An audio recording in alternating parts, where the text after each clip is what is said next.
dari KBHA B atau C yang sudah terdata untuk visa bio.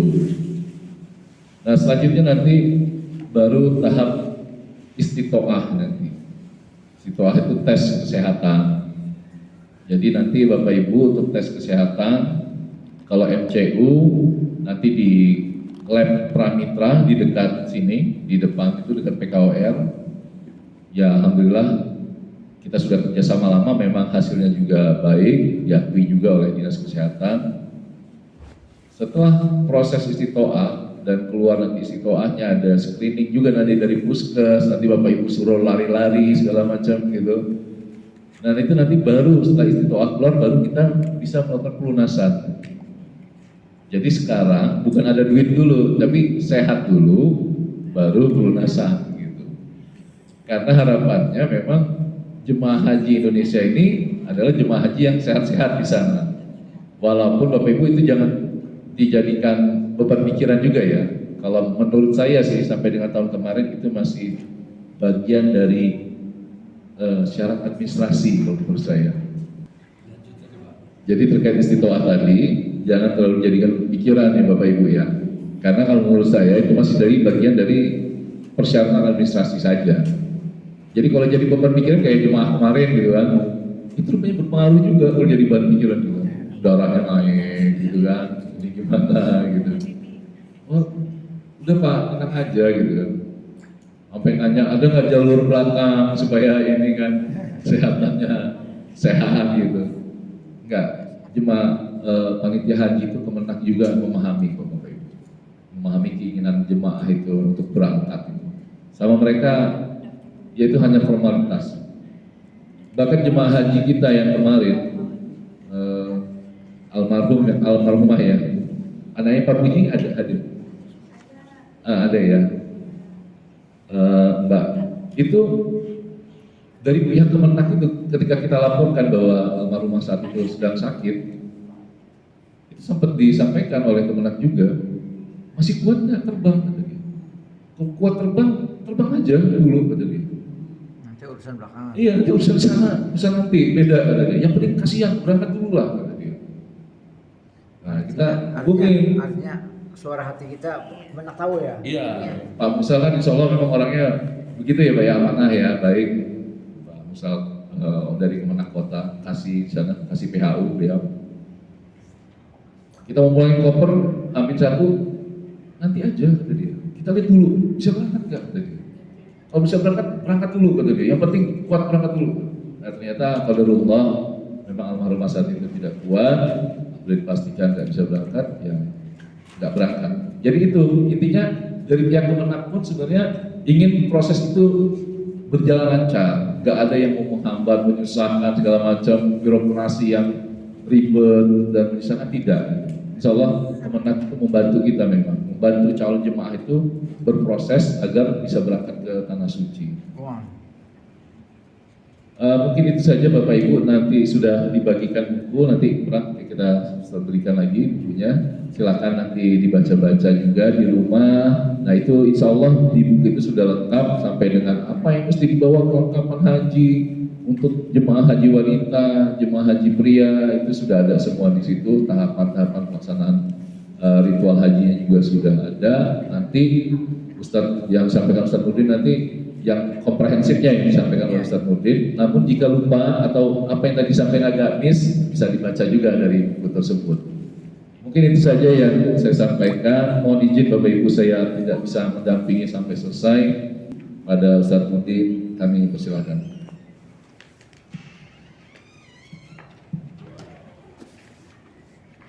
Assalamualaikum warahmatullahi wabarakatuh.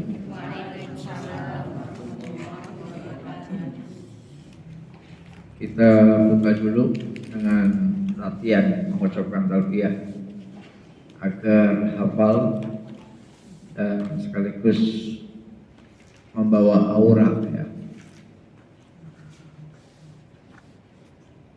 Labbaik Allahumma labbaik, labbaik la syarika laka labbaik,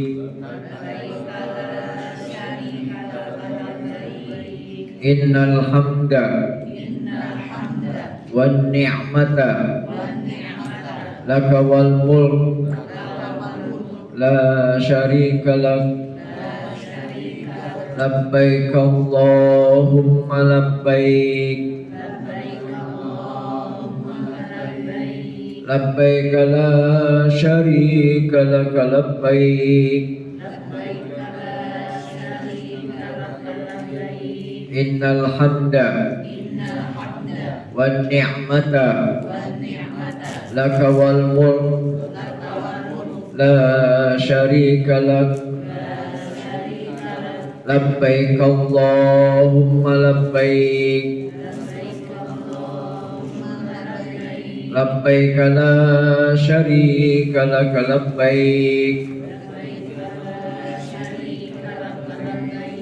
innal hamda wan ni'mata laka wal mulk la syarika lak. Alhamdulillahirabbil alamin. Allahumma shalli ala Muhammadin wa ala alihi wasallam ajmain. Amma ba'd. Biar tidak lupa, yang ini namanya kalimat talbiyah, dan mungkin kalau ada buku kecil silakan dicatat. Kalimat talbiyah ini ya hukumnya sunnah ya. Namun meskipun sunnah, kalau tidak dibaca rasa-rasanya kita belum haji, Pak. Masih di Indonesia. Jadi ini dibaca. Kapan membacanya? Membacanya adalah setelah kita membaca niat ya. Baik niat umroh maupun niat haji ya. Niat umroh berbunyi labbaika Allahumma umroh ya. Itu niat umroh. Sedangkan niat haji labbaika Allahumma hajjan ya. Jadi sama, labbaika Allahumma, hanya ujungnya beda ya. Yang pertama adalah umroh ya. Yang kedua haji, hajjan ya, hajjan. Jadi membacanya setelah niat ya. Sampai kapan? Tentu tidak selamanya ya, tidak selamanya. Sampai pada saat umroh, sampai kita ketemu Ka'bah. Ketika kita sudah ketemu, sudah melihat Ka'bah di depan mata kita, maka kita sudah stop, tidak membaca lagi ya, tidak membaca labbaik lagi. Tapi kalau kita masih di jalan, masih keluar hotel, masih di depan pintu Masjidil Haram, ini masih dibaca. Jadi ketika sudah masuk Masjidil Haram, sudah melihat Ka'bah, baru stop. Nah ini yang untuk umroh ya, yang untuk umroh.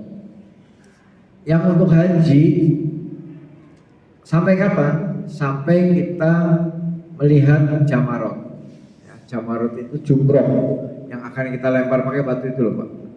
Itu namanya jumroh. Jadi ketika kita sudah sampai di jamarot, sudah melihat jumroh yang mau kita lempar, maka kita sudah stop, tidak membaca lagi ya. Jadi itu untuk haji. Jadi untuk haji membacanya setelah niat sampai jamarot ya, sampai jumroh. Sedangkan untuk umroh sampai melihat Ka'bah. Nah ini keterangan singkat tentang kalimat talbiyah ini ya. Jadi kalimat talbiyah itu nggak boleh dibaca sembarangan ya. Hari ini karena sedang latihan, maka bolehlah ya. Sedang bimbingan lah ya, sedang latihan menghafal, maka boleh ya. Tapi kalau kita lagi di pasar, atau kita lagi di lampu merah dan labbaik Allah, itu ngawur itu ya. Itu namanya tidak mengerti pada tempatnya. Ini kalimat talbiyah. Kemudian sesuai dengan jadwal, saya tidak tahu ibu-ibu, bapak-bapak sudah dibagikan jadwal atau belum sama Pak Ando? Sudah ya? Di grup ya? Jadi kita sesuai dengan jadwal, kita akan lanjut pembahasan tentang pengertian haji atau keutamaan haji ya.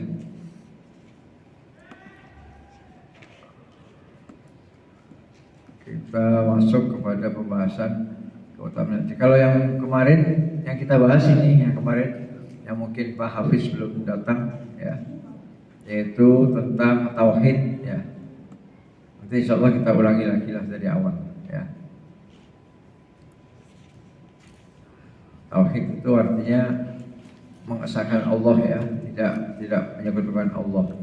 Sehingga jangan sampai kita haji membawa barang-barang keramat seperti keris ya.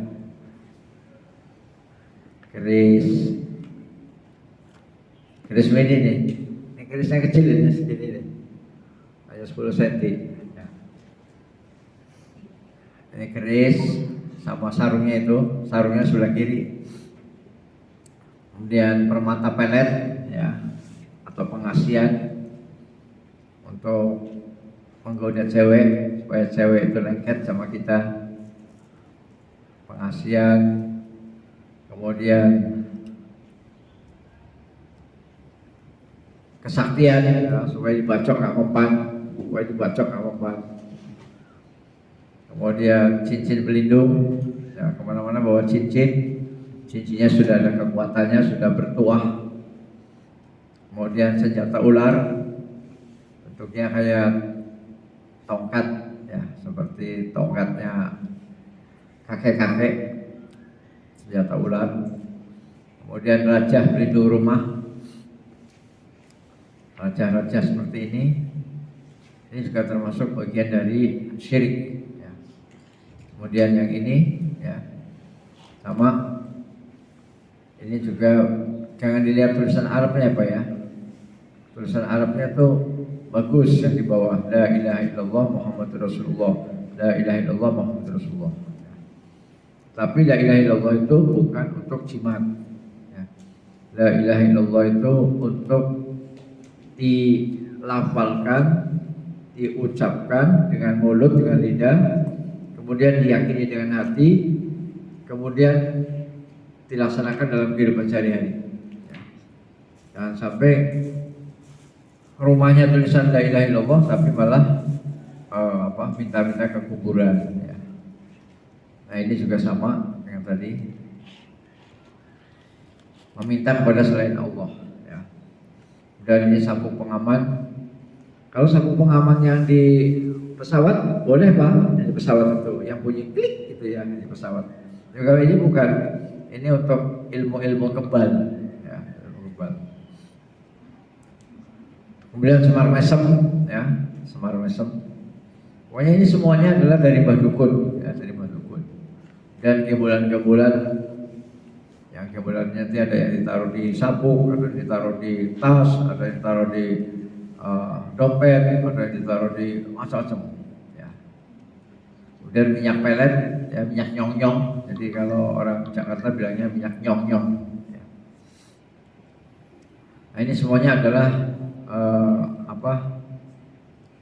ilmu-ilmu dari dukun ya. Jadi ini nggak usah kita bawa Pak, buang aja, dibakar, karena nanti akan merusak haji kita ya, merusak haji kita. Nah itu yang kemarin dibahas pada pertemuan yang pertama ya. Kali ini kita akan membahas tentang fadilah ataupun keutamaan haji ya.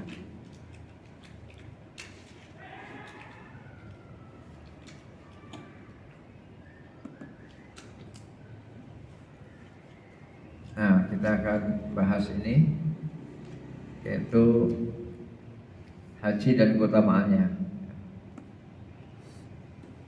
Kita bahas keutamaannya dulu Bapak Ibu sekalian, nanti tentang cara manasiknya itu gampang ya. Dan tidak ada yang sulit ya. Karena seperti yang sudah saya sampaikan kemarin pertemuan pertama,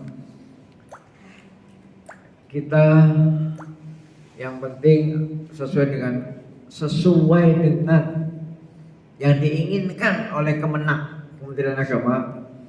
Semua bimbingan manasik haji itu harus mengarahkan warganya, anggotanya supaya bisa berhaji secara mandiri. Ya. Jadi itu intinya. Itu sebenarnya benang merah yang diinginkan oleh Kemenak Pusat. Ya. Nah, adapun KBIH ini hanya sebagai pembantu, ya, pembantu mengarahkan. Perlu saya sampaikan kepada Bapak Ibu semuanya, kemarin sudah saya sampaikan, tapi mungkin ini ada yang baru beberapa orang. Jadi nanti saya belum bisa ikut ke Mekah, ya, karena kalau saya akan ikut ke Mekah, syaratnya jamaah ini harus 135 orang. Kalau jamaah ini jumlahnya 135 orang, saya bisa ikut. Ya, saya bisa ikut. Saya sudah punya porsi haji untuk tahun 2031. Ya, 2031. Tapi kalau jamaah ini kurang dari 135, maka kita akan gabung dengan KBIH lain.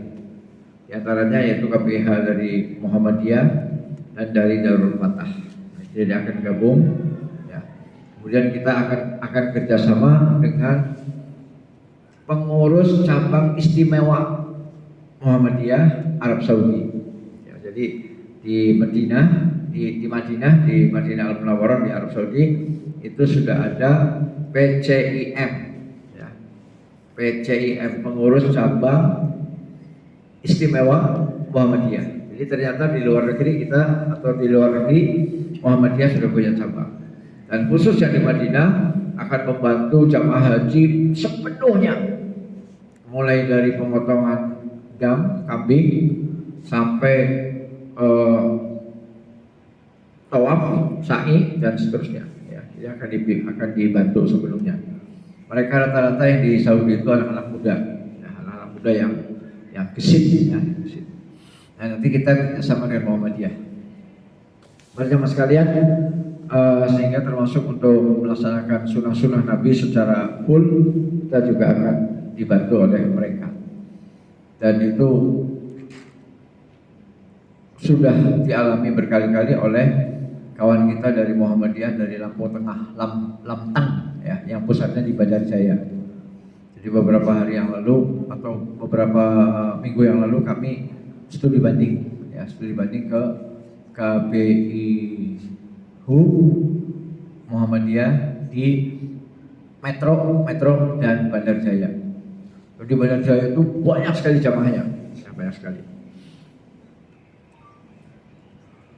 Nah, kita bahas dulu tentang keutamaan dari haji ini. Bapak Ibu yang dirahmati oleh Allah Subhanahu wa taala, karena haji ini hanya sekali seumur hidup, ya, sekali seumur hidup, dan haji itu biayanya mahal. Boleh dikatakan nggak mungkin bisa diulang 2 kali, nggak mungkin, ya. Kecuali haji furoda. Ya. Haji furoda itu kalau nggak salah mendekati 1,5 M, ya, biayanya. Kalau yang haji plus biayanya 280 juta haji plus. Nah, kecuali itu, ya, kalau haji reguler jangan mimpi, ya, jangan mimpi. Kalau haji reguler itu nggak bisa lah kita ulang 2 kali, nggak bisa. Ya. Nah, karena haji itu cuma sekali dan harganya mahal, maka jangan sampai haji yang cuma sekali itu yang tidak bisa diulang, haji kita itu kurang sempurna. Kurang sempurna, apalagi salah. Ya. Kurang sempurna saja nyesel, kurang sempurna. Aduh, kenapa ya kawan-kawan bisa melakukan ini kok saya enggak. Ya. Pulang Indonesia nyesel. Ya. Mau diulang lagi nggak bisa. Itu hanya sekedar kurang sempurna karena beberapa yang sunnah ditinggalkan. Ya. Yang sunnah ditinggalkan. Apalagi kalau sampai hajinya keliru, salah, ya, melanggar sunnah atau melawan sunnah, itu lebih penyesalannya lebih mendalam lagi, Pak, penyesalannya.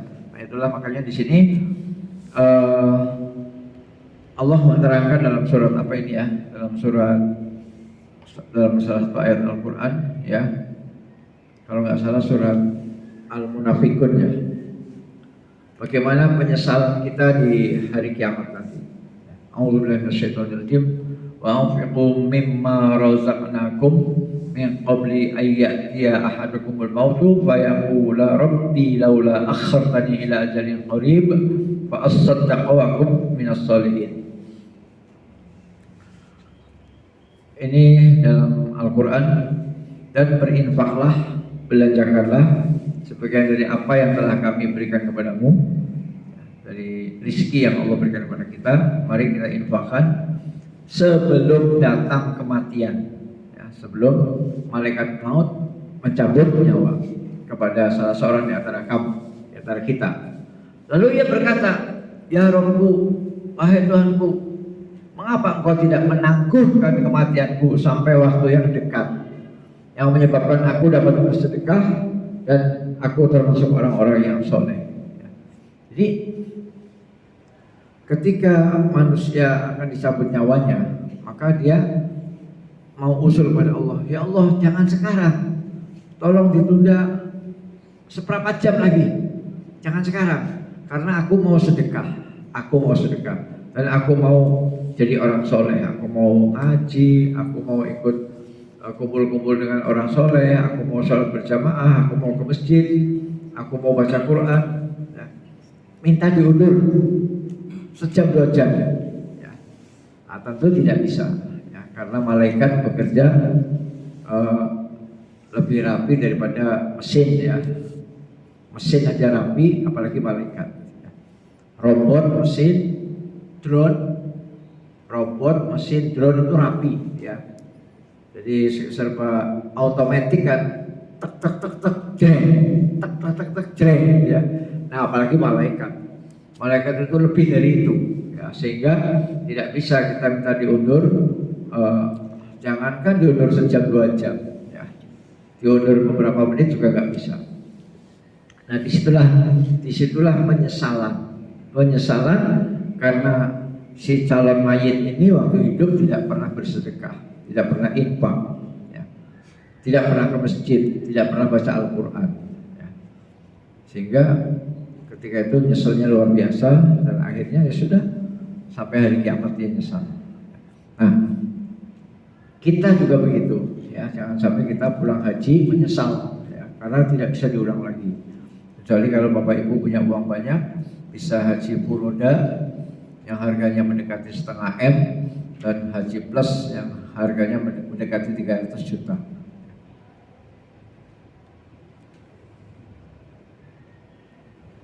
Nah agar kita tidak menyesal, maka mari kita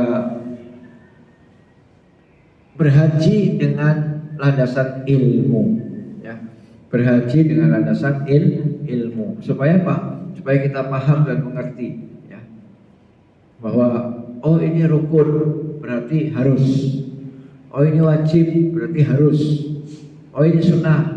Sunnah itu boleh dikerjakan, boleh tidak, ya, sesuai dengan kondisi kesehatan, sesuai dengan kondisi lingkungan, fisik, ya. Tapi kalau memungkinkan, kerjakan semua, yang rukun, yang wajib, yang sunnah. Jadi dalam masalah haji ini ada rukun, ada wajib, ada sunnah, ya. Kalau yang sunnah saya kira semua udah tahu Pak, ya, sunnah, ya. Sunnah itu apabila dikerjakan mendapat pahala, apabila ditinggalkan tidak berdosa, ya, tidak berdosa. Nah yang rukun itu apabila ditinggalkan maka haji dan umroh kita batal total, tidak bisa diganti dengan apapun, tidak ada penggantinya. Nah, kalau rukun ditinggal maka haji dan umrohnya batal. Dia pulang ke Indonesia dalam keadaan gigit jari, ya, karena umroh dan hajinya tidak sah, batal, dan harus menabung lagi, setor lagi, berangkat lagi. Ya mungkin antara 10 kan untuk setor awal kan 10 tahun. Setelah pulang haji harus setor lagi 10 tahun, nggak bisa langsung 10 tahun, kemudian nanti masa tunggunya 30 tahun. Jadi 10 sampai 30, berarti 40 tahun nunggu untuk berangkat lagi, ya. Nah, maka yang rukun-rukun ini diperhatikan betul Pak. Rukun umroh, rukun haji perhatikan betul, ya, perhatikan betul, karena ini tidak ada penggantinya, Kemudian yang wajib. Nah yang wajib ini agak berbeda dengan rukun, berbeda. Kalau yang wajib haji, wajib umroh, kalau ada yang ditinggalkan maka hajinya, umrohnya tetap sah, tetapi harus ada pengganti. Apa penggantinya? Penggantinya memotong seekor kambing, ya, memotong seekor kambing untuk satu kesalahan yang dilanggar. Jadi untuk satu kesalahan yang dilanggar maka satu ekor kambing dipotong. Ya. Dua kesalahan yang dilanggar seharusnya wajib dikerjakan. Kalau dia nggak mengerjakan dengan berbagai macam alasan lah, alasan tetek bengek, ya, pokoknya dua kesalahan, dua ekor kambing dipotong. Tiga kesalahan, tidak tiga ekor kambing. Ya. Empat kesalahan, empat ekor kambing dan seterusnya. Nah, itulah yang wajib haji. Tapi hajinya tetap sah. Hajinya tetap sah, tidak usah diulang lagi, tapi dia harus mengganti dengan jumlah kesalahan diganti dengan ekor kambing. Kesalahannya satu, kambingnya satu. Kesalahannya dua, kambingnya dua. Kesalahannya lima, kambingnya lima. Begitu. Ya. Itulah namanya wajib haji. Makanya Bapak Ibu harus tahu yang rukun yang mana, yang wajib yang mana, gitu ya. Nah, jadi selain yang rukun dan yang wajib berarti sunnah, ya, sunnah. Itu saja gampang. Nah, ini sebuah hadis dari Nabi an Aisyah radhiyallahu anha, dari Aisyah ummul mukminin, ibunya kaum mukminin radhiyallahu anha, mudah-mudahan Allah meridhai beliau, Siti Aisyah anha qalat, bahwasanya dia berkata, ya Rasulullah, wahai utusan Allah, yang ngomong sama suaminya, ya, narol jihad afdolal amal. Kami melihat bahwa jihad itu merupakan amal yang paling top, amal yang paling utama, ya. Amal yang paling keren, jihad.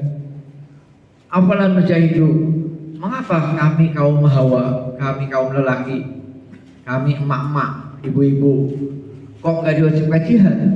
Padahal jihad itu pahalanya luar biasa, ya. Apalagi kalau sampai mati syahid.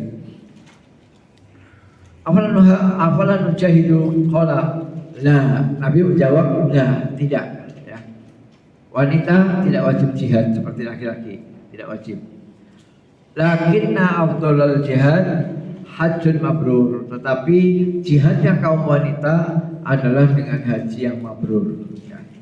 Jadi kaum emak-emak, kaum ibu-ibu, kaum perempuan, jihadnya itu diganti dengan haji yang mabrur.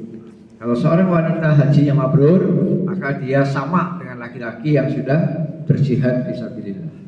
Itulah hebatnya haji, ya. Jadi haji bisa menggantikan jihad. Hadis riwayat Imam Bukhari.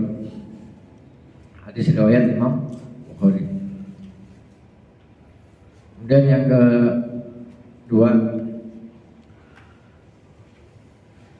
an Abi Hurairah radhiyallahu anhu qala qala Nabi sallallahu alaihi wasallam ayyul a'mali afdal qala imanun billah wa rasulihi qila summa madza qala jihadun fi sabilillah qila summa madza qala hajjun mabrur, ya. Dari Abu Hurairah radhiyallahu anhu. Abu Hurairah ini sahabat Nabi yang hafalannya paling kuat. Dia ketemu Nabi gak lama, tetapi sekali ketemu, berinteraksi, dapat hadis banyak, diingat, dihafal luar biasa, di luar kepala, ya. Itu Abu Hurairah, hafalannya luar biasa. Kalau Abu Hurairah berkata, ada seseorang yang bertanya kepada Nabi Shallallahu Alaihi Wasallam, hai Nabi, amal apa yang paling utama? Amal ibadah apa yang paling utama, paling top, paling keren? Qala imanun billah. Nabi menjawab, yang paling top adalah iman kepada Allah, ya. Mungkin bapak-bapak pernah dengarlah, ya, orang-orang sebelah, ya, ketika ditanya bahwa pokoknya kamu jangan khawatir, yang penting kamu iman sama Yesus, surga, kan begitu kan? Yang penting percaya, ya, Yesus Tuhan maka surga. Nah, pernah dengar gitu kan? Nah, jadi kalau dalam Islam beriman kepada Allah, ya. Karena Tuhannya orang Islam adalah Allah. Jadi iman itu paling top, Pak, paling tinggi, ya, paling tinggi. Kemudian apa lagi kata orang itu? Summa madza qala jihadun fi sabilillah. Kemudian Kemudian ranking kedua setelah iman adalah jihad di jalan Allah. Ya. Berjihad di jalan Allah, ya, yaitu berperang, bertempur dalam rangka membela agama Allah. Ya, dalam rangka membela agama Allah. Jadi berperangnya bukan karena membela suku, bukan karena sekelik, bukan karena emosi, bukan karena membela kelompok, golongan, bukan, tapi membela agama Allah. Ya, itu urutan yang kedua. Kemudian apa lagi ya Rasulullah? Hajjun mabrur. Urutan yang ketiga, ranking yang ketiga adalah haji yang mabrur. Jadi haji yang mabrur merupakan amalan yang paling utama, ranking ketiga. Ya. Jadi ranking pertama iman, ranking kedua jihad, ranking ketiga adalah haji. Nah, maka penting sekali Bapak Ibu, jangan sampai kita sudah capek-capek haji, sudah berkorban, keluarkan uang banyak, tahu-tahu kita tidak mendapatkan kemabruran dari Allah Subhanahu wa taala, ya. Maka syarat-syarat agar kita memperoleh kemabruran harus kita penuhi. Ya, salah satunya ya kita berhaji dengan ilmu. Ya, jadi Bapak ngikutin manasik ini Pak tidak sia-sia, ya, dalam rangka ingin merengkuh, ya, ingin mendapatkan haji mabrur. Ya. Itu yang kedua. Yang ketiga masih dari Abu Hurairah. An Abi Hurairah radhiyallahu anhu, dari Abu Hurairah, anna Rasulullah SAW, bahwasanya Rasulullah bersabda, ya, Nabi bersabda, al-umratu ilal umrati kafaratun lima bainahuma. Ya. Nabi bersabda, satu umroh ke umroh berikutnya sebagai kafarat. Apa itu kafarat? Penghapus, ya, penghapus. Penghapus apa? Penghapus dosa. Ya, penghapus dosa di antara dua umroh itu. Jadi misalnya Ibu pernah umroh tahun 2015, ya, 2015 umroh. Kemudian kapan lagi umroh? 2020. Nah, maka dari 2015 sampai 2020 dihapus dosanya. Sebab umroh itu merupakan kafaratun, ya, kafarat, ya, kafaratun, penghapus, ya, penghapus. Artinya umroh itu boleh berkali-kali Pak Bu, ya, Bapak Ibu, setiap ada rezeki pengen umroh silakan. Ya. Saya punya teman di kampus, ya, masih muda, dosen. Itu saya perhatikan, ya, asal dapat rezeki dia umroh. Ya, habis itu pulang nabung lagi, ya. Dapat rezeki lagi umroh. Ya. Yang sudah saya lihat di depan mata saya udah 2 kali dia umroh. Ya. Haji udah duluan, kemudian setelah haji dia 2 kali umroh. Ya. Artinya dia lebih senang membelanjakan hartanya untuk kegiatan seperti umroh, ya, daripada hanya keliling-keliling ke Eropa, ke Jepang, ke Norwegia, ke Nepal, ke Brazil, ke Peru. Daripada keliling-keliling yang gak genah, ya, kalau bahasa Jawanya itu gak genah, ya, gak jelas. Mendingan yang pasti, ya, kita udah keluar uang banyak, tapi kita dapat ampunan dosa, dapat kenikmatan batin, ya, itulah umroh, ya. Jadi umroh boleh berkali-kali Bu, ya, boleh berkali-kali. Wal hajjul mabrur, adapun haji yang mabrur, laisa lahul jaza, tidak ada balasan illal jannah, kecuali satu balasannya, yaitu surga. Ya. Jadi haji yang mabrur tidak ada balasan kecuali surga. Ya. Maka disinilah pentingnya Bapak Ibu untuk sekuat tenaga merengkuh mendapatkan haji yang mabrur. Ya, di antaranya dengan ikut manasik seperti ini, ya. Maka manasik ini sebaiknya tidak putus, ya, karena ini nanti berseri, bersambung, ya. Kemudian yang kedua, gunakan uang yang halal untuk berangkat haji, ya. Jadi uang yang digunakan untuk berangkat haji itu adalah uang yang halal, bukan hasil korupsi, ya. Itu termasuk bagian dari mabrur, bagian.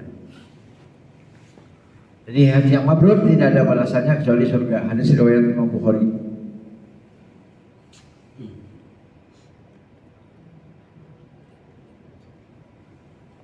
Nah, ada dua hadis ini. Hadis yang pertama, qala Rasulullah sallallahu alaihi wasallam, Nabi Muhammad sallallahu alaihi wasallam bersabda, khairud doa yaumi Arafah. Doa sebaik-baik doa adalah doa pada hari Arafah. Ya. Artinya doa pada hari Arafah itu maksudnya doa yang dipanjatkan oleh jamaah haji yang sedang wukuf di padang Arafah. Maka di padang Arafah itu kita tidak boleh tidak boleh menyia-nyiakan waktu. Ya. Puncak haji itu kan di Arafah, Bu ya. Inti puncak haji itu di Arafah. Nah, di Arafah itu kita jangan sampai mengerjakan sesuatu yang sia-sia, ya. Misalnya selfie itu ya, atau jalan-jalan keliling ke Jabal Rahmah, ya. Kemudian tidur di Arafah tidur. Aduh, innalillahi wa inna ilaihi rajiun. Kita ngumpulin uang sampai 60 juta jauh-jauh dari Halim terbang ke Madinah, kok cuma turun tidur. Aduh, sayang ya. Justru intinya haji itu di Arafah, kok malah tidur ya. Nah, kecuali sakit. Kalau sakit ya maklum lah. Kalau sakit maklum lah. Bahkan di ambulan juga boleh kan, di mobil ambulan boleh. Tapi kalau sehat tidur, apalagi kemudian ngobrol, kemudian pokoknya macam-macam yang nggak ada manfaatnya, ya. Justru di Arafah itulah khair doa yaumi Arafah. Sebaik-baik doa adalah doa di hari Arafah. Maka gunakanlah di situ Bapak Ibu untuk berdoa kepada Allah. Pertama mendoakan diri sendiri dulu, ya. Mendoakan diri sendiri supaya selamat dunia, selamat akhirat, ya, dan terhindar dari api neraka. Ya. Itu doa sapu jagat jangan sampai lupa, Bu. Ya, doa sapu jagat jangan sampai lupa. Rabbana atina fid dunya hasanah wa fil akhirati hasanah wa qina adzabannar. Ya, jadi kita minta di dunia itu hidupnya baik, hasanat, menjalankan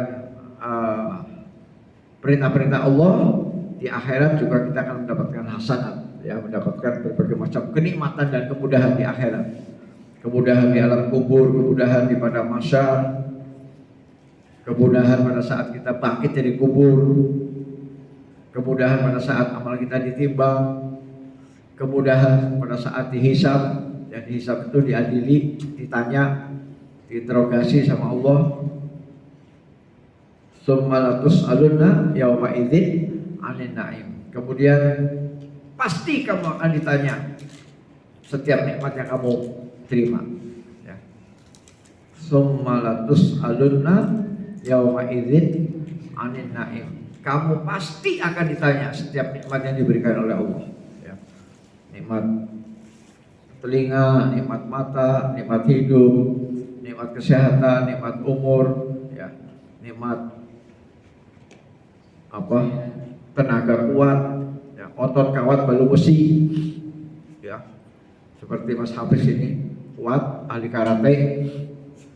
Betul, jangan ditanya Allah, Hafiz, kamu bodinya kuat ini, lu gunain untuk apa? Ya Allah, saya gunakan untuk beramal di dalam yayasan Al Faruq misal, gitu ya. Ya Allah, saya gunakan untuk bantu fakir miskin. Ya Allah, saya gunakan untuk angkat-angkat karung di terminal. Bagus itu, bagus, ya. Di terminal ada nenek-nenek mau naik bis gak bisa angkat karung, diangkatkan. Ini haji nih, haji ya. Ketika haji nanti kemudian ada nenek-nenek, ya, yang bawa tasnya keberatan. Nah, ini Hafiz ini yang muda ini. Hafiz tolong. Nah, itu luar biasa pahalanya, luar biasa, ya. Menolong dalam rangka haji itu pahalanya berlipat-lipat, ya. Jadi kembali kepada doa ya. Kita mendoakan diri sendiri dulu, kemudian keluarga kita, keluarga yang mudah-mudahan menjadi pasangan yang sakinah mawaddah warahmah, rumah tangganya rukun, tidak berantem, tidak cekcok, tidak ribut, ya. Paling ngeri loh Pak kalau rumah tangga itu cekcok. Kenapa? Ya saat istri atau suami lagi tidur gini, ambil pisau kan, pisau yang tajam, selesai. Selesai itu. Pisau yang tajam kan banyak di dapur. Ya. Jadi bahaya kalau suami istri sampai berantem. Ya, jangan sampai Pak. Jangan sampai suami istri itu cekcok, jangan. Karena pasti kita kan lengah kan, tidur itu kan lengah itu. Ya.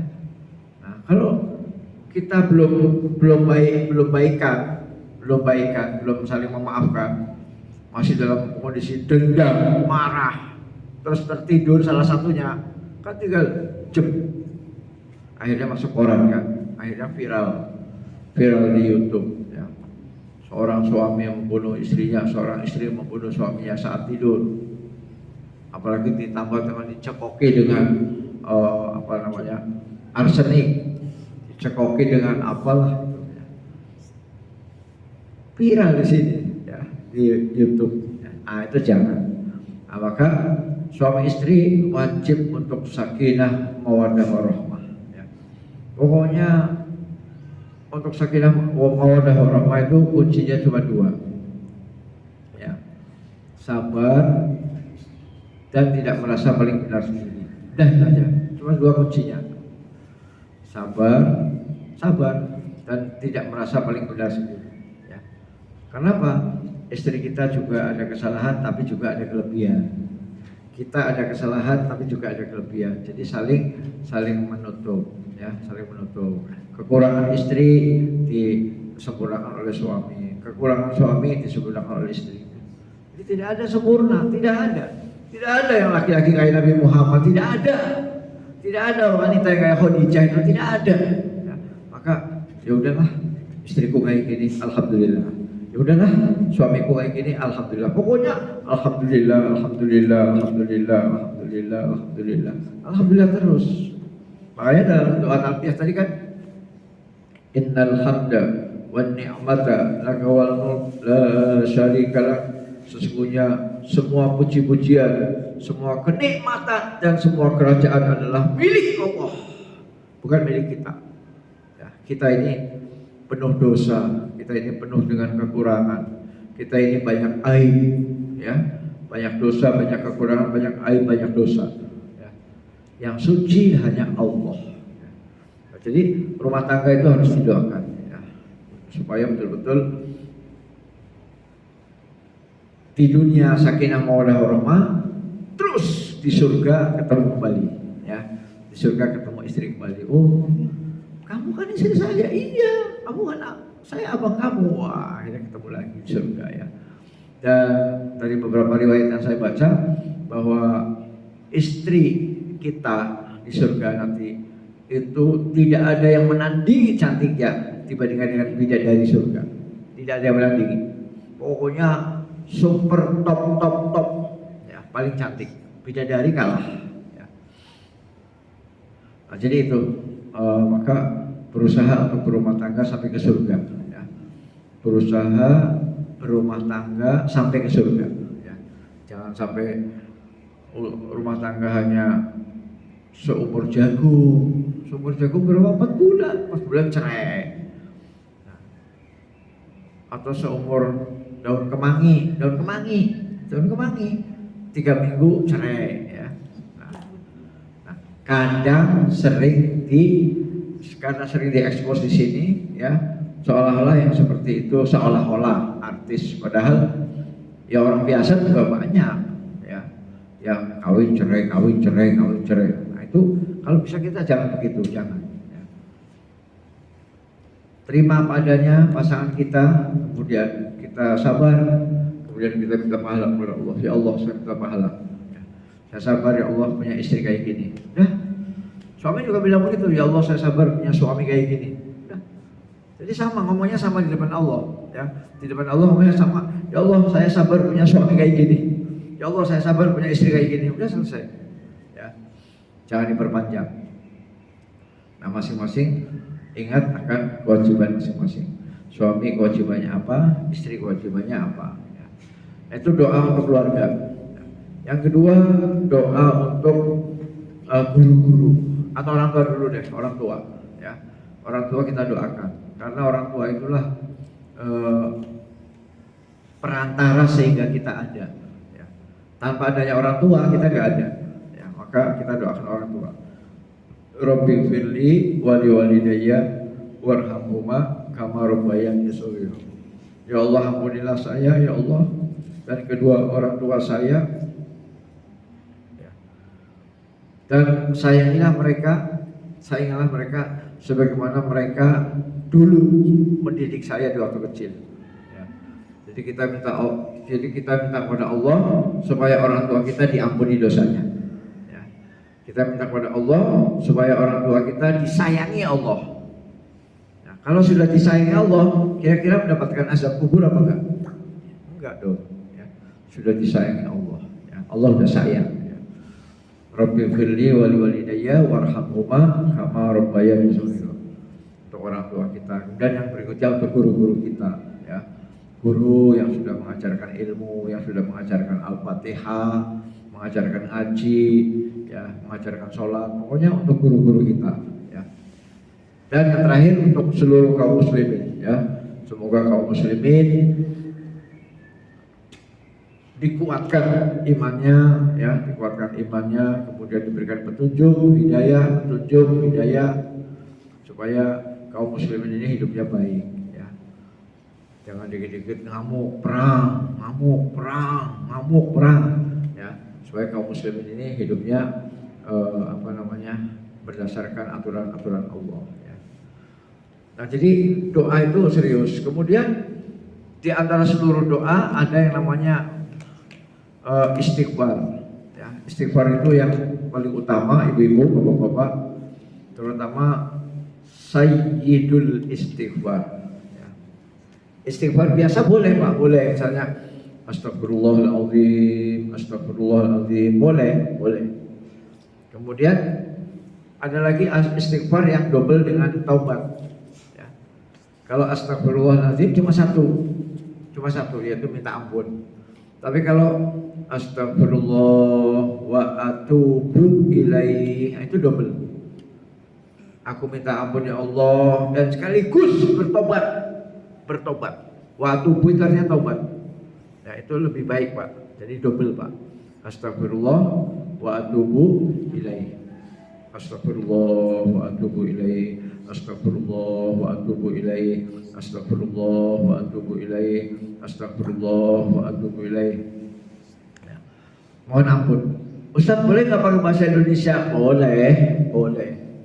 Bapak-bapak pakai bahasa Indonesia boleh. Tapi lebih afdol, lebih mantap, lebih marem kalau pakai bahasa Arab. Enggak susah kok. Astagfirullahaladzim. Kan bisa kan Pak? Astagfirullahaladzim bisa kan? Ya gampang kok. Astagfirullahaladzim. Astagfirullah wa atubu ilaih. Kalau wa atubu ilaih berarti ada taubatnya Pak, ada taubatnya. Ya. Nah, kemudian yang paling top namanya sayyidul istighfar. Nah, sayyidul istighfar ini memang harus dibaca di buku, ya, harus dibaca di buku. Mungkin nanti dilihat di halaman berapa itu ada itu sayyidul istighfar, ya, ada. Jadi cari aja lah. Sayyidul istighfar itu sayyid itu apa? Sayyid itu top atau bos. Ya, sayyid itu artinya bos, ya, top. Jadi sayyidul istighfar itu adalah istighfar yang paling top, ya, yang paling agung, istighfar yang paling namanya biangnya lah, ya, induknya istighfar, ya, pemimpinnya istighfar, ya, pemimpinnya sayyidul istighfar. Allahumma anta rabbi la ilaha illa anta khalaqtani wa ana abduka wa ana ala ahdika wa wa'dika mastata'tu a'udzu A'udzubika min syarri ma sana'tu abu laka bi ni'matika alayya wa abu'u bi dzambi faghfirli fa innahu la yaghfiru dzunuba illa anta.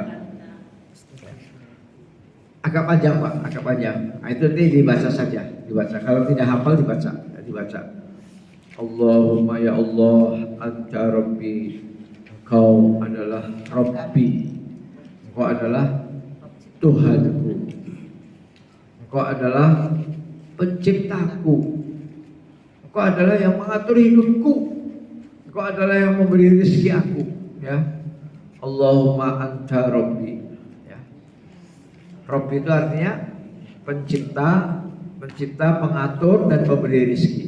Nah, Allahumma anta Rabbi la ilaha illa anta. Tidak ada Tuhan yang berhak disembah kecuali Engkau. Ya. Jadi kita mau beristighfar tapi kita tahlilan dulu Bu, bertauhid dulu. Kita bertauhid dulu baru nanti minta ampun. Minta ampunnya nanti belakangan di ujung. Jadi minta ampunnya itu di ujung. Jadi ini dulu, ini mukadimah dulu, ya. Ibaratnya kalau kita mau minta kepada orang tua, kita merengek-rengek lah, gitu ya. Pak, Bapak kan orang hebat sih Pak, paling top di Bandar Lampung. Bapak paling kaya, tanahnya banyak, pangkatnya tinggi, terus pokoknya Bapak top deh. Ah, itu kan. Jadi asal itu, tolong sih Pak, aku beliin motor. Nah, jadi permintaannya belakangan, ya. Permintaannya itu belakangan. Nah, itulah Sayyidul Istighfar. Jadi kita mentauhidkan Allah dulu. Dulu ya. Allahumma anta Rabbi la ilaha illa anta. Ya Allah, tidak ada yang berhak disembah kecuali Engkau ya Allah. Khalaqtani, Engkau telah menciptakan aku ya Allah. Ya, Engkau telah menciptakan saya ya Allah. Wa ana abduka, dan saya adalah hamba-Mu ya Allah. Saya hamba ya Allah, saya budak-Mu ya Allah. Saya hamba ya Allah. Ya, yang tidak punya kekuatan apa-apa. Ya. Khalaqtani wa ana abduka wa ana ala ahdika wa wa'dika mastata'tu. Dan aku hidup terkait dengan perjanjian dengan-Mu ya Allah. Aku hidup ini terkait dengan perjanjian. Perjanjian denganmu. Apa perjanjiannya? Asyhadu an la ilaha illallah wa asyhadu anna Muhammadar Rasulullah. Itu namanya perjanjian, ya. Komitmen atau MOU. Jadi ketika kita jadi orang Islam, ketika kita mengucapkan 2 kalimat syahadat, itu ada MOU. Asyhadu an la ilaha illallah wa asyhadu anna Muhammadar Rasulullah. Aku bersaksi bahwa tidak ada Tuhan yang berhak disembah kecuali Allah, dan aku bersaksi bahwa Muhammad adalah utusan Allah. Nah, jadi kita terikat dengan itu, ya. Wa ana ala ahdika wa wa'dika mastata'tu. Dan saya ya Allah sudah berusaha semaksimal mungkin untuk memenuhi isi perjanjian itu ya Allah. Saya sudah berusaha sholat ya Allah. Saya sudah berusaha puasa ya Allah. Saya sudah berusaha zakat ya Allah. Dan hari ini saya haji ya Allah, hari ini. Ya. Allahumma anta Rabbi la ilaha illa anta khalaqtani wa ana abduka wa ana ala ahdika wa wa'dika mastata'tu. A'udzubika min syarri ma sana'tu. Ya. Aku berlindung kepadamu ya Allah dari segala keburukan perbuatan saya. Aku berlindung kepadamu ya Allah dari keburukan amalan-amalan saya. Mungkin dulu saya pernah ini ya Allah, aku berlindung ya Allah. Ya. Artinya kita tidak ingin mengulangi lagi. Ya. A'udzubika min syarri ma sana'tu. Syarr itu kejahatan. Ya. Terus apa Bu? Terus apa lagi? Ya. Abu laka bi ni'matika alayya. Ya Allah, aku mengaku ya Allah, nikmat-Mu yang sudah Engkau curahkan kepada aku sangat banyak. Aku tidak sanggup menghitung ya Allah, saking banyaknya nikmat Engkau ya Allah. Abu laka bi ni'matika alayya. Ya. Aku sadar ya Allah, nikmat yang Kau berikan kepada saya sehingga saya bisa hidup, saya bisa ke Mekah, saya bisa haji. saya bisa berumah tangga, saya bisa beristri, saya bisa bersuami. Semua itu nikmat Allah semua. Semua nikmat Allah. Nah, jadi terkait dengan tadi innal hamda wal nikmata laka wal mulk, ya, terkait dengan talbiyah, Pak. Ya. Abu laka bi nikmatika alayya wa abuhu bi dzambi, dan saya sadar ya Allah, kesalahan saya banyak ya Allah, kekurangan saya banyak ya Allah, kelalaian saya banyak ya Allah. Saya sering lupa, sering malas, sering lalai. Saya sering gak serius ya Allah beribadah. Ya. Wa abu bi dzambi faghfirli ya Allah. Ampuni saya ya Allah. Ampuni saya ya Allah. Fa innahu la yaghfiru dzunuba illa anta. Sesungguhnya tidak ada yang bisa mengampuni dosa kecuali Engkau ya Allah. Jadi itu adalah sayyidul istighfar. Sayyidul istighfar itu adalah istighfar yang paling top, ya. Dan itu kalau Bapak tidak hafal tidak apa-apa, dibaca aja, ya. Yang intinya kita mengakui bahwa kita adalah hamba, Allah adalah Khaliq, kita adalah lemah, Allah adalah kuat, Allah adalah Tuhan, kita adalah hamba yang berusaha menjalankan perintah tapi nggak sempurna. Sholat sudah dijalankan tapi nggak sempurna. Puasa sudah dijalankan tapi nggak sempurna. Sedekah, infak sudah dijalankan tapi nggak sempurna. Ya, saya mengakui Allah akan dosa-dosa kami. Ya. Nah itu sayyidul istighfar perlu dibaca di Arafah nanti. Ya. Di samping membaca tahlil, tahmid, tahlil, ya tahlil misalnya la ilaha illallah wahdahu la syarikalah lahul mulku wa lahul hamdu wa huwa ala kulli syai'in qadir. La ilaha illallah wahdahu la syarikalah lahul mulku wa lahul hamdu wa huwa ala kulli syai'in qadir. La ilaha illallah wahdahu la syarikalah lahul mulku wa lahul hamdu wa huwa ala kulli syai'in qadir. Itu namanya tahlil, Bu. Itu tahlil namanya, ya. Dan kemarin waktu pertemuan pertama sudah dibahas, ya. Waktu pertemuan pertama sudah dibahas bahwa haji tidak bisa dipisahkan dengan tauhid, ya. Haji tidak bisa dipisahkan dengan tauhid. Kenapa? Karena hampir semua bacaan haji itu isinya tahlil, ya. Seperti di Arafah itu kan, la ilaha illallah wahdahu la syarikalah lahul mulku wa lahul hamdu wa huwa ala kulli syai'in qadir. Jadi itu, Bu, ya. Jadi jangan sampai nanti di Arafah kita malah selfie, jalan-jalan, cekikak-cekikik, ngobrol ngalor ngidul. Itu betul-betul manusia yang Masya Allah, ya, manusia yang Masya Allah, rugi besar, ya. Sudah jauh-jauh mengeluarkan uang 50 juta, 60 juta, terbang dengan jantung deg-degan, apalagi musim panas, musim dingin, ya. Sampai di sana cuma main-main, ya. Tolong perhatikan betul di Arafah, karena Arafah adalah atau wukuf adalah puncak haji. Hadis yang terakhir atau yang keberapa? Yang keempat, ya, kelima, ya.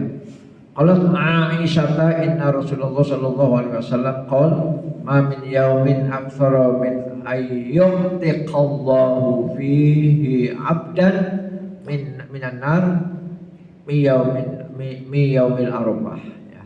Nabi bersabda, yang menyampaikan adalah Aisyah, ya. Jadi Aisyah berkata, sesungguhnya Rasulullah sallallahu alaihi wasallam bersabda, tidak ada hari Pak, yang pada hari itu Allah membebaskan paling banyak manusia dari api neraka. Jadi manusia dibebaskan dari neraka, ya. Tidak ada hari kecuali hari Arafah, ya. Jadi di hari Arafah lah Allah paling banyak membebaskan manusia dari api neraka. Kamu bebas, Hafiz bebas, Yasin bebas, Nurdin bebas, bapak ibu bebas, ya. Jadi manusia yang paling banyak dibebaskan dari api neraka yaitu di hari Arafah, ya. Maka betul-betul di hari Arafah, ibu bilang sama Allah, Pak, bilang, ya Allah, sesuai dengan janji Nabi-Mu, ya Allah, Nabi Muhammad bahwa hari Arafah ini adalah hari yang paling banyak Engkau membebaskan manusia dari api neraka ya Allah. Tolong ya Allah, saya salah satunya. Tolong ya Allah, salah satu yang Engkau bebaskan dari api neraka. Tolong ya Allah, saya salah satunya. Jadi begitu. Jadi Bapak Ibu nanti di Arafah ngomong sama Allah, ya, sesuai dengan janji Nabi ini. Ya. Sehingga kalau kita betul-betul mohon kepada Allah, Allah kabulkan, maka kita nanti di hari kiamat bebas dari api neraka. Ya. Tidak akan masuk api neraka meskipun hanya sedetik, ya. Meskipun hanya semenit masuk neraka, no. Ya. Kita akan bebas, akan selamat dari api neraka. Karena ini, ya. Tidak ada hari yang paling banyak Allah membebaskan hambanya dari neraka melebihi hari Arafah. Tidak ada. Maka ketika di Arafah, ibu bapak harus sampai menangis. Harus sampai menangis. Ya Allah, sesuai janji Nabi-Mu ya Allah, bahwa di hari Arafah ini, di hari ini adalah hari paling banyak Engkau membebaskan manusia dari api neraka ya Allah. Tolong catat ya Allah, saya namanya Hafiz ya Allah. Tolong saya dibebaskan dari api neraka. Saya namanya Yazid ya Allah, tolong bebaskan dari api neraka. Ya, jadi kita minta khusus, ya, sehingga kita di akhirat selamat. Ya. Karena sesungguhnya ibadah haji ini lebih banyak mengingatkan akhirat. Ya. Ibadah haji ini lebih menggambarkan kita nanti akan kumpul di padang mahsyar. Ya. Sehingga kita ketika haji itu harus lebih banyak ke arah akhirat. Memang doa-doa dunia dikabulkan Allah. Misalnya, ya Allah saya pengen punya Indomaret, itu dikabulkan. Ya Allah saya pengen punya kontrakan 10 pintu, dikabulkan Allah. Semua permintaan duniawi akan dikabulkan. Tapi kalau kita hanya minta yang duniawi saja, rugi Pak, rugi. Kita pulang haji, bisnisnya moncer, naik pangkat, duitnya banyak, mobilnya ganti dengan Alphard. Iya, itu mudah bagi Allah. Pulang haji kita tambah sukses, tambah kaya duniawi, itu mudah, sangat mudah bagi Allah. Tetapi buat apa kalau itu ternyata nanti di akhirat kita masuk neraka? Ya, buat apa? Nah, maka Rabbana atina fid dunya hasanah wa fil akhirati hasanah wa qina adzabannar. Itu yang paling pokok. Jadi di Arafah ini lebih banyak menangis Pak, supaya kita betul-betul selamat di akhirat, tidak tersentuh oleh api neraka walaupun hanya 1 detik. Ya. Nah kemudian sebagai penutup ya,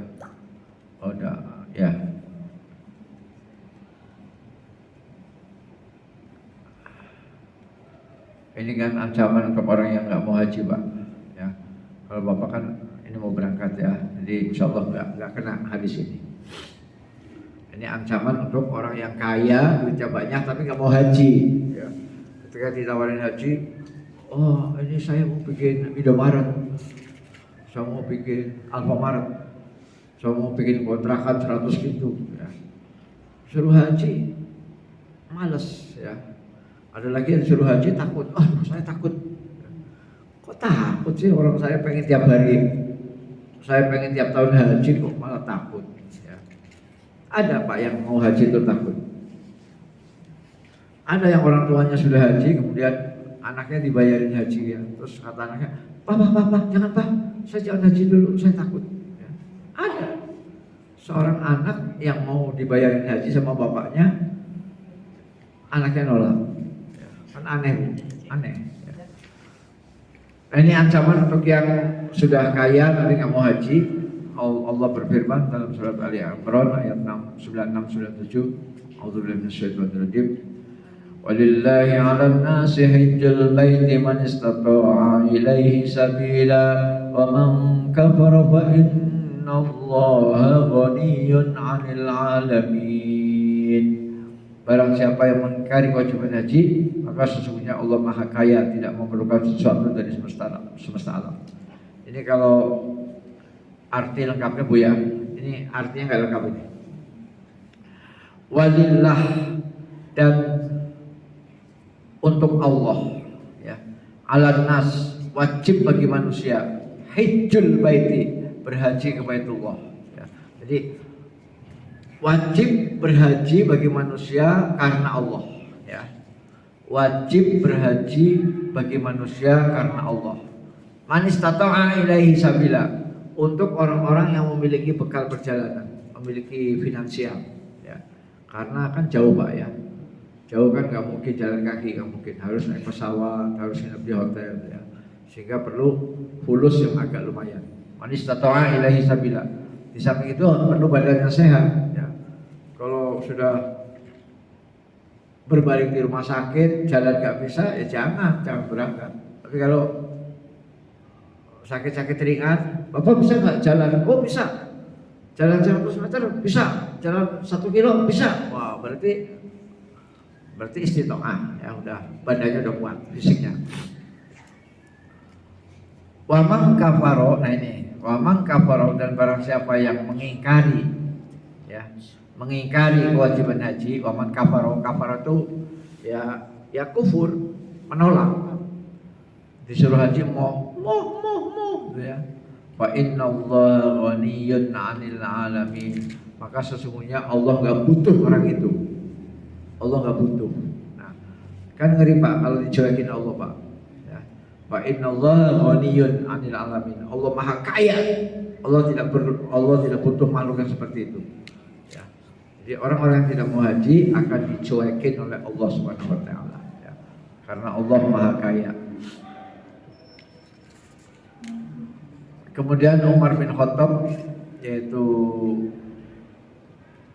sahabat yang kedua Pak ya. Sahabat yang paling utama kan Abu Bakar ya, Abu Bakar As-Siddiq radhiyallahu an. Abu Bakar As-Siddiq radhiyallahu an paling utama. Yang kedua adalah Umar bin Khattab radhiyallahu an. Umar bin Khattab sebagai khalifah, sebagai sahabat yang bahkan Nabi pernah berkata, kalau dibolehkan ada nabi lagi setelahku, ya. Kalau dibolehkan adalah ada nabi lagi setelahku, maka Umarlah orangnya. Ya, Umarlah orang. Jadi Umar itu luar biasa Pak. Luar biasa. Firasatnya itu selalu cocok dengan apa? Dengan wahyu, firasatnya itu. Ya, Umar ini luar biasa. Nah, apa kata Umar? Demi Allah, aku berkeinginan untuk membuat ketetapan di semua daerah. Oh, barang siapa yang kaya dan sudah wajib haji, namun tidak melaksanakannya, tidak mau haji, aku akan mewajibkan dia membayar jizyah atau pajak atau upeti. Jadi orang-orang kaya, orang Islam yang kaya, orang Islam yang mampu untuk haji tapi nggak mau haji, maka orang itu diperlakukan sama dengan orang non-Islam dalam negara Islam. Ya, diperlakukan yang sama dengan orang non-Islam di dalam negara Islam. Ya. Apa itu orang non-Islam di dalam negara Islam? Ditarik pajak. Pak, pajak Pak. Nah, pajak, upeti, jizyah. Nah, orang-orang Islam itu nggak kena pajak, nggak kena. Ya. Tapi orang-orang pajak yang ngeyel, nggak mau haji, maka disamakan. Nah, itu loh, disamakan dengan ahlul kitab. Sini bayar pajak.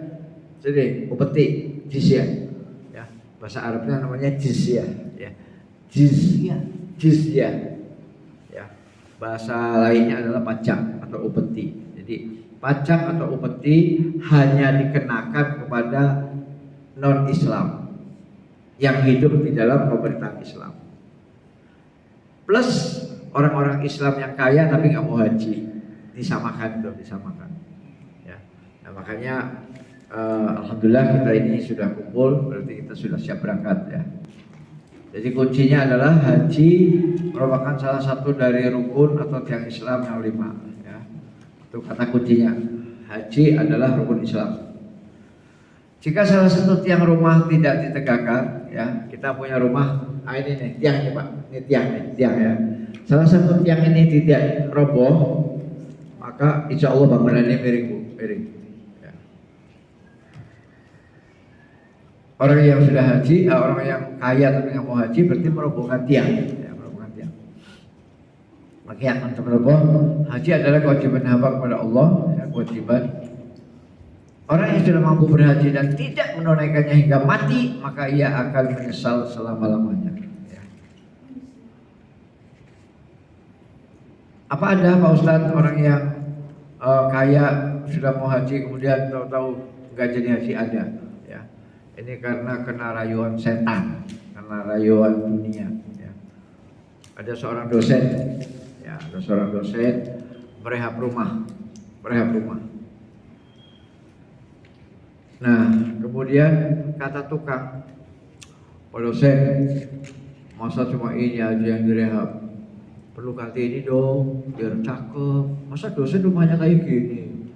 Harusnya begini dong, harusnya begini." Jadi dirayu sama tukang. Akhirnya kena rayuan. Karena kena rayuan, akhirnya uang tabungan haji diambil uang tabungan haji. Set! Ya, uang tabungan haji diambil, digunakan untuk merehab rumah karena kena rayuan dari tukang. Tukang kan pintar supaya kerjaannya tambah banyak kan, jadi merayu. "Pak, ini gak bagus loh kalau begini, bagusnya ini bagusnya keramiknya diganti, ini bagusnya." Nah, akhirnya gak lama kemudian rumah jadi, dia meninggal. Ini kan gak jadi haji ya. Uang tabungan hajinya sudah habis. Nah, itu nyesal selama-lamanya. Apa Ibu, ini kesimpulannya ya, haji adalah sebaik-baik jihad, terutama untuk wanita ya. Karena kan Siti Aisyah mengatakan bahwa laki-laki mah enak, ada pahala jihad. Kami ini gimana? Nabi mengatakan, kamu nggak usah, kamu cukup haji mabrur. Ya, maka haji mabrur itu sama dengan jihad ya untuk kaum wanita. Dan sebaik-baik amal itu ranking ketiga tadi kan.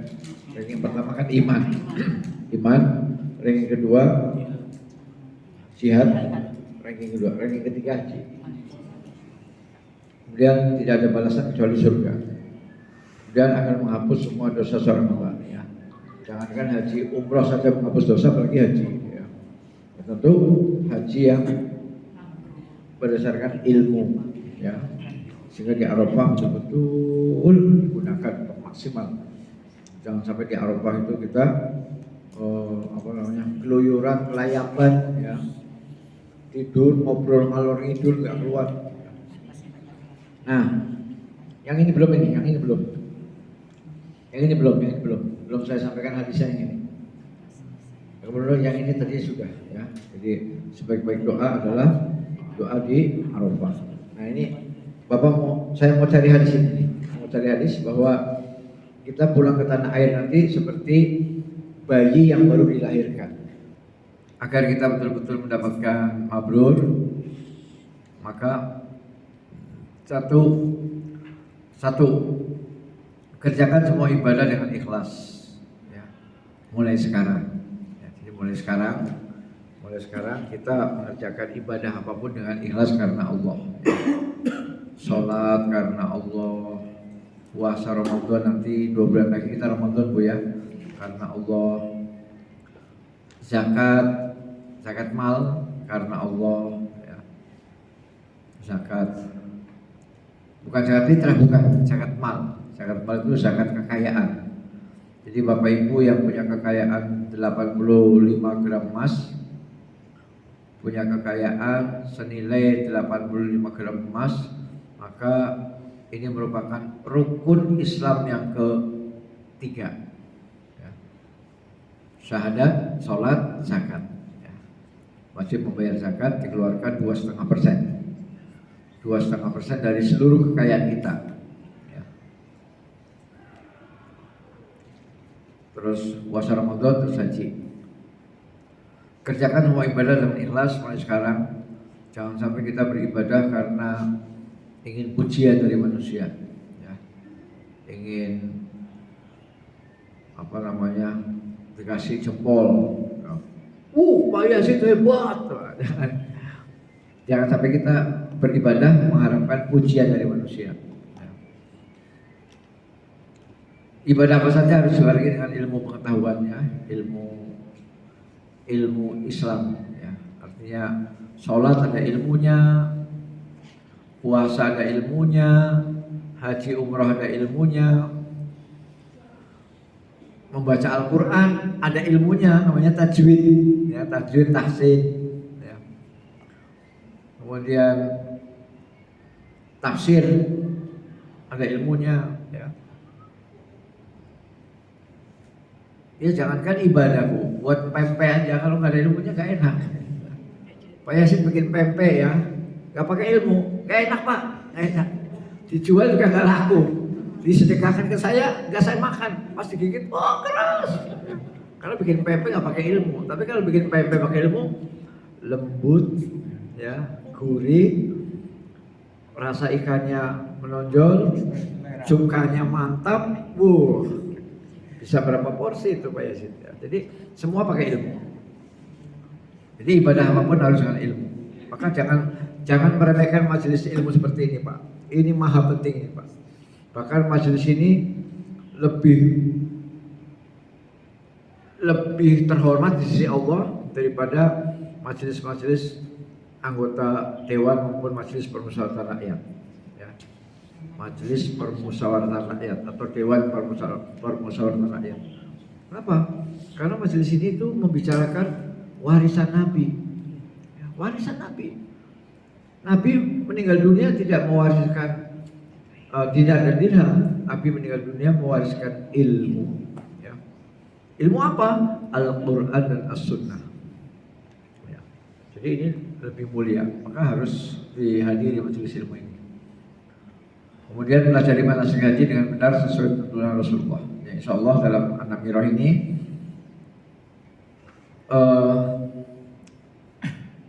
sudah bertekad KPU An-Namirah itu mulai dari awal pendiriannya yang dirintis oleh Kiai Haji Husni Sanubi itu memang disengaja didirikan KPIH ini untuk agar hajinya bisa sesuai dengan tuntunan Rasulullah. Ya. Hajinya sesuai dengan tuntunan Rasulullah. Haji mabrur milik semua orang yang berusaha meraihnya. Jadi semua orang bisa mendapatkan haji mabrur. Yang penting sungguh-sungguh berusaha untuk meraihnya. Ya. Jangan sampai lah terserah aja lah mau mabrur mau enggak sabodo. Nah, jangan begitu, jangan. Jangan sabodo, jangan. Tapi ya Allah saya ingin ya Allah supaya haji ini mabrur. Ini merupakan tumpuan saya ya Allah. Saya udah tua begini, sebentar lagi saya akan kembali kepada Engkau ya Allah. Kalau saya sampai hajinya rusak saya rugi. Ya. Ikhlas berdasarkan ilmu, ikuti manasik dengan benar dan berusaha semaksimal mungkin untuk meraihnya. Selamat belajar. Ini yang utang satu, saya yang utang satu ya. An Abi Hurairah radhiyallahu anhu, dari Abu Hurairah radhiyallahu anhu, qala telah berkata, qala Rasulullah sallallahu alaihi wasallam, telah bersabda Nabi Muhammad sallallahu alaihi wasallam, man hajja hadzal bait, man barang siapa hajja berhaji, ya. Man barang siapa hajja berhaji hadzal bait, ke rumah ini, itu ke Ka'bah, Mekah. Falam yarfus, selama dia berhaji tidak melakukan perbuatan pornografi, ya. Yarfus itu pornografi Pak. Ya. Pokoknya hal-hal yang bisa menimbulkan syahwat. Apa saja? Mau nonton film porno, mau senggolan, mau pelukan, ciuman, pegang-pegangan, pokoknya apa saja yang bisa membangkitkan syahwat. Ya. Itu namanya rofas. Ya. Tanpa melakukan rofas, walam yafsuk, dan tanpa berbuat dosa, ya, menghindari perbuatan-perbuatan fasik. Fasik itu dosa Pak, fasik. Ya. Fasik itu pelanggaran. Roja'a, dia akan kembali, ya, kembali ke kampung halamannya. Kama seperti waladat ummu, seperti baru dilahirkan oleh ibunya. Ya. Jadi haji yang tanpa rofas, tanpa pornografi, tanpa melakukan aktivitas untuk membangkitkan syahwat, ya. Kemudian tanpa berbuat pelanggaran fasik, maka dia nanti pulang ke tanah suci, pulang ke Indonesia, ke tanah air seperti bayi baru dilahirkan. Ya. Makanya kita berusaha untuk berhati-hati Bu ya, berhati-hati. Ya, jadi jangan sampai di Mekah, Madinah kita kita melakukan perbuatan-perbuatan yang termasuk dua hal ini ya. Jadi dalam hadis ini hanya dua, yaitu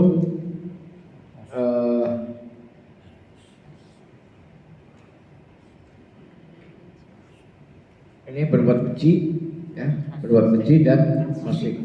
Nah, kalau dalam Al-Quran ada 3 Bu ya. Dalam Al-Quran ada 3, ada satu lagi ya, kita buka ayatnya ya. Ayatnya surat Al-Baqarah.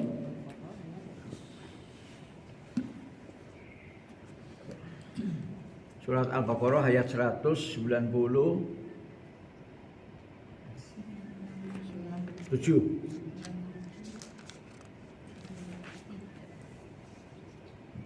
Ya, 198. Al-Baqarah 198. Al-Baqarah. A'udzubillahi minasyaitonir rajim. Al-hajju ashhurun ma'lumat faman farada fihinna al-hajja fala rafatha wala fusuqa wala jidala fil hajj wa ma taf'alu min khairin ya'lamhu Allah wa tazawwadu fa inna khairaz zadi taqwa wattaquni ya ulil albab. Artinya 197.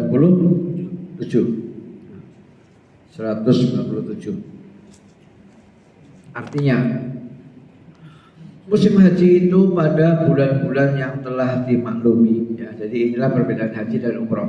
Kalau umroh boleh kapan saja ya. Kalau umroh boleh kapan saja. Tapi kalau haji nggak bisa. Hanya pada bulan tertentu, yaitu bulan Dzulhijjah ya, Dzulhijjah. Musim haji itu pada bulan-bulan yang telah dimaklumi. Siapa yang mengerjakan ibadah haji dalam bulan-bulan itu, maka janganlah ia berkata jorok atau rofas atau porno ya. Ini yang pertama. Fala rofasa, jangan berbuat jorok, berkata jorok, kotor, porno. Wala fusuk, dan jangan berbuat maksiat ya. Jangan berbuat maksiat. Berbuat maksiat itu ya berbuat ya. Kalau yang rofasa ini baru dalam segi omongan. Kalau rofas ini baru apa ya, seperti orang merayu atau ngobrol-ngobrol kemudian syahwatnya bangkit ya. Misalnya, Mbak cantik loh Mbak, coba kalau saya punya istri kayak Mbak. Nah, itu kan syahwatnya bangkit itu. Nah, ucapan seperti itu nggak boleh ya, harus dijaga ini ya. Kalaupun nanti Pak Yasin dan kawan-kawan melihat perempuan cantik, segera istighfar, astagfirullah. Takutnya nanti mulutnya diam tapi hatinya bilang, aduh asik juga ya. Nah, takutnya hatinya bilang begitu. Nah, berarti kan mulutnya terhindar dari dosa tapi hatinya kotor ya. Jadi segera istighfar. Maka janganlah dia berkata jorok, berbuat maksiat, dan bertengkar. Jadi ada satu tambahan yaitu bertengkar. Ya, bahasa Arabnya adalah jidal. Ya. Kalau tadi di hadis kan hanya 2 ya, walam yafsuk, walam yarfus, walam yafsuk ya, tidak berbuat fasik dan tidak berbuat keji ya. Keji itu rofas, jorok, porno. Tapi dalam ayat ini ada tambahan satu lagi Bu, wala jidal. Ya, tambahannya itu jidal. Jidal itu bertengkar. Dan yang sering bertengkar itu suami istri. Sering bertengkar, ribut gak keluar ya. Jadi kelihatan aslinya ya, sering berantem rumah tangga. Nah itu jadi ya di samping suami istri juga sesama kita jangan bertengkar. Kenapa Allah berfirman seperti ini? Karena 3 perbuatan ini mudah dilakukan di sana Bu. Coba ya. Fala rofasa, jangan berbuat rofas ya. kita sebenarnya peluang untuk berbuat rofas itu tinggi peluangnya. Kenapa? Karena bercampur dengan wanita seluruh dunia. Artinya laki perempuan tanpa batas. Nggak ada sekat begini kecuali di Masjid Nabawi. Sekat begini itu nggak ada. Ya. Yang ada sekat begini ini hanya di Masjid Nabawi. Di Masjidil Haram nggak ada. Nggak ada. Ya. Nggak ada. Wanita sholatnya paling belakang. Wanita itu cirinya bajunya hitam-hitam, Pak. Oh, kalau bajunya hitam-hitam berarti perempuan. Itu di Masjidil Haram. Dan shopnya paling belakang. Nggak boleh di depan dekat Ka'bah, nggak boleh. Nggak boleh. Kecuali tawaf. Ya, tawaf boleh dong. Kalau tawaf boleh. Kalau sholat nggak boleh. Ya. Nah, jadi laki perempuan campur. Yang dari Afghanistan, yang dari Chechnya, yang dari Turki, yang dari Palestina, luar biasa. Tidak kalah dengan cantiknya orang Indonesia, luar biasa. Nah itu kan bisa menyebabkan kita berbuat rafas. Ya. Atau mungkin karena kita di sana 40 hari ngobrol, akhirnya ngobrolnya porno. Ya. Itu juga. Karena kan hajinya hanya 6 hari, haji itu hanya 6 hari. Tanggal 8 ya, tanggal 8, 9, 10, 11, 12, 13 sudah selesai. Haji itu cuma 6 hari ya. Haji cuma 6 hari ya. Umroh itu cuma 3 jam. Umroh itu cuma 3 jam. Mengelilingi Ka'bah itu 1 jam. Kemudian sa'i 1,5 jam. Habis itu cukur. Kan umroh cuma 3 ya. Tawaf sejam cukup, sa'i 1,5 jam cukup, cukur rambut, cari tukang cukur, jalan-jalan, cari tukang cukur, setengah jam selesai. Berarti umroh hanya 3 jam. Ya. Haji cuma 6 hari. Padahal kita di sana 40 hari. Nah, sisanya nganggur. Ya, kalau waktu azan kita ke masjid. Nah, waktu lagi nggak ke masjid kan tiduran di depan.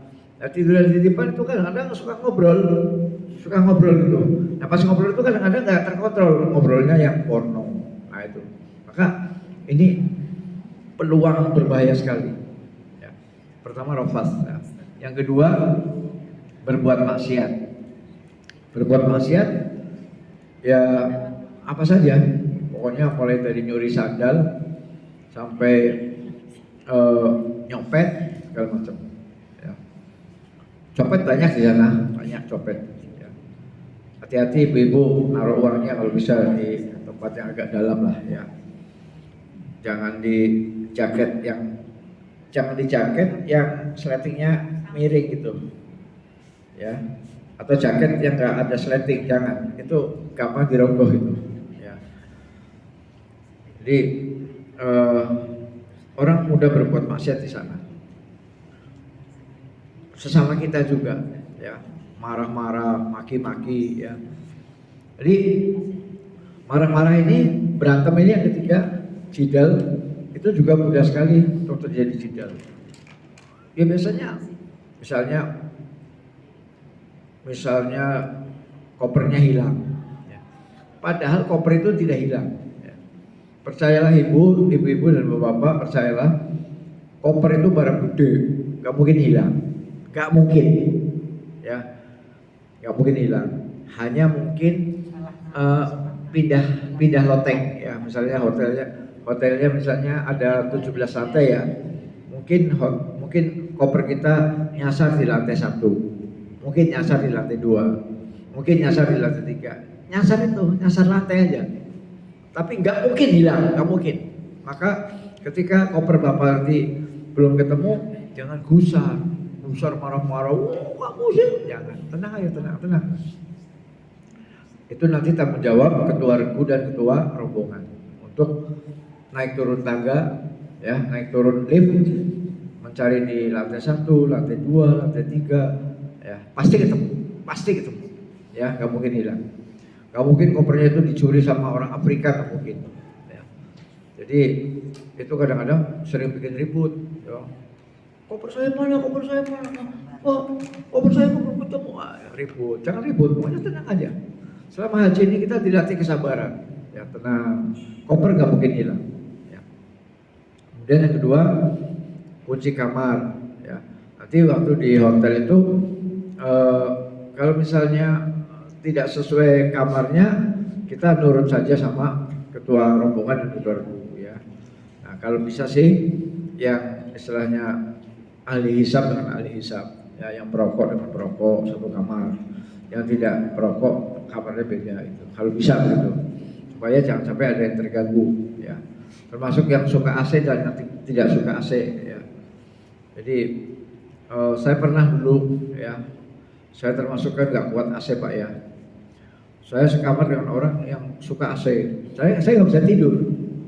Saya batuk terus, ya batuk terus. Akhirnya saya tidurnya di luar pintu hotel. Apa namanya, lobi lah ya, lobi. Ada kursi, saya tidur di kursi ini. Nah setelah kawan saya itu tidur nyenyak, barulah AC-nya saya matikan. Tik. Nah AC-nya saya matikan, kawan saya kan udah tidurnya nggak, baru saya masuk blues, saya tidur. Jadi kalau bisa yang suka AC dengan yang suka AC, yang tidak suka AC dengan tidak suka AC, jadi enak gitu. Tapi kalau terpaksa gabung kayak saya itu, ya harus pakai ilmu siasat Pak. Pakai ilmu siasat ya, kita kalah dulu. Ya udah saya tidur di luar lah, tidur di luar. Setelah tidur, kawan kita diintip, udah pules, nah, matikan AC-nya. Baru kita tidur. Nah, kalau soal bangunnya kepanasan itu udah lain, itu namanya bangunnya. Ternyata dimatikan sama Pak Nurdin, udah saling memaafkan aja. Jadi masalah kunci kamar itu kadang-kadang bikin ribut, ya. Kemudian